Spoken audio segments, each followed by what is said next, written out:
Now I know what you're thinking. I know this has nothing to do with courts in small American counties. In fact, this talk is about community and how to build environmentally forward-facing programs. Harpreet, feel free to take it away.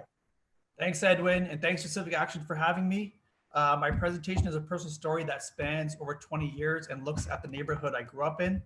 So let's get started. Okay, so this case study started as my undergraduate thesis work around the public realm and how we identify in spaces. As public space is meant to be places that are free zones, they also have the ability for spaces to create tension amongst individuals and groups that may clash over control of space. This begs the question, to what extent can these places be truly public if their maintenance requires marginalization or exclusion of people? Now, this is an aerial view of County Court, which is a neighborhood situated in Brampton that I grew up in. During my childhood, myself and many other first-generation born Canadians that came from low to middle income households spent a lot of time occupying spaces to play road hockey within the neighborhood. Now, moving away from residential streets, this led us to the largest and most central park in the neighborhood, where a public tennis court would serve as a safer and more adequate space for playing hockey. As you can see in the aerial view, the yellow circle shows a tennis court, whereas the blue circles indicate the baseball diamonds that take up a lot of the urban form there. It was around 2010 that Toronto Regional Conservation Authority, in partnership with the City of Brampton and Region of Peel, started working with local residents and businesses to implement County Court's Sustainable Neighborhood Action Program. With their help and community capacity buildings, we're able to start a neighborhood association and also revitalize spaces in the neighborhood. So here we have residents for Earth Day doing park cleanups. Up to date, we've held over 5 annual major cleanups to help build community capacity and help strengthen community relations amongst residents. From the picture, you can see we don't recommend doing Earth Day cleanups in April because of the weather there. So as of 2018, we've also held annual summer festivals in collaboration with the TRCA and City of Brampton within the County Court Park. And the first event that we did had over 650 participants with over 22 booths set up from a range of public and private partners, along with our community groups and stakeholders. Now, in order to put a festival together, we also had to get funding, which came from the City of Brampton's Neighborhood Improvement Grant. This, along with having a core group of volunteers in the neighborhood and our association having meetings and making stakeholder connections, we have been successful in having this become an annual event. Here we have one of our senior residents, Shan Dingra, talking to our volunteers about the importance of material renewal and sustainable practices. And he's a member of the neighborhood who himself is a climate change consultant. Again, it's really amazing to see the degree of resources just within the neighborhood in relation to profession and experience coming from our residents. The festival also brings in our elected officials that have been essential in the conversation of building inclusive spaces. Here we have our elected MPP, Sarah Singh, who spent the day conversing with our constituents, answering questions. Along with her, we had our regional councillor, Martin Medeiros, and Councillor Jeff Bowman. Not pictured here, but they've always been leaders in helping us strengthen our community relations.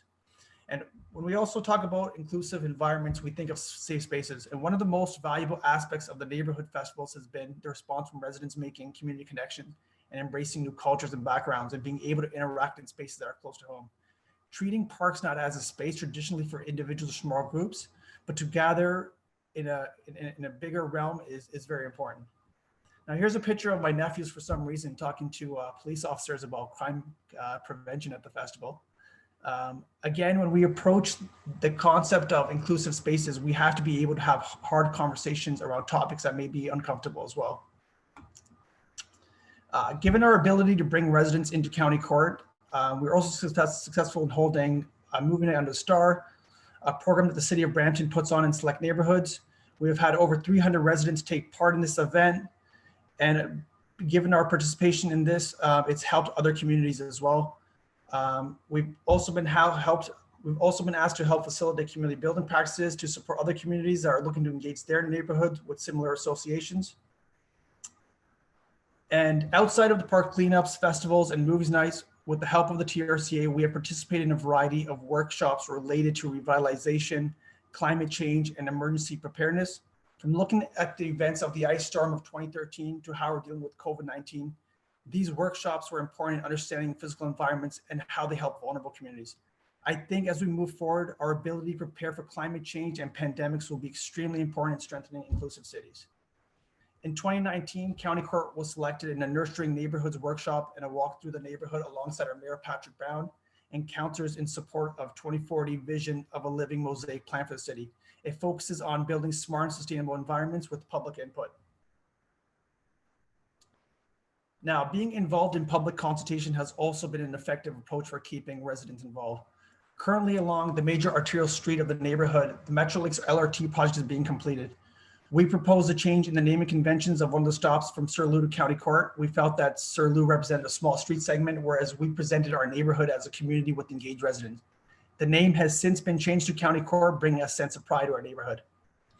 With all our success of the neighborhood and leadership from residents and support from the TRCA and other agencies, we've also been successful in obtaining grant funding from places like TD Bank that are helping with communities doing park-led initiatives. Now, as a neighborhood, we have been able to build on this idea of inclusive spaces. For me, it started out as someone looking into my own childhood and understanding that within the discourse of public space is the question for inclusivity and conversation. For me, we were just young kids who like to play hockey, and there just wasn't an appropriate place designed for us to express this within the neighborhood. My story isn't just about hockey, it's about expression, accessibility, discourse, and dialogue. I'm going to end by saying that space fails not when it's full of so-called deviants, but when they are absent. There isn't much point in having public space unless problematic people are free to come into the center of that scene. The glory of modern public spaces is that it can pull together all different sorts of people who are there. It can both compel and empower these people to see each other, not through a glass darkly, but face to face. Thank you.